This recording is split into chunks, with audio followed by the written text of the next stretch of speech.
A $2 million project to add new bathrooms to a busy beach boardwalk is finally done.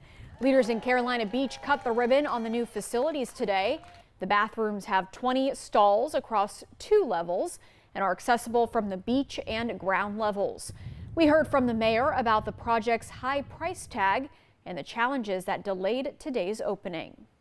It's a difficult build. Anytime you build something on the oceanfront, there are a tremendous number of rules and permitting that has to happen. The design in itself is more complicated, obviously, because it's oceanfront. It has to withstand the elements.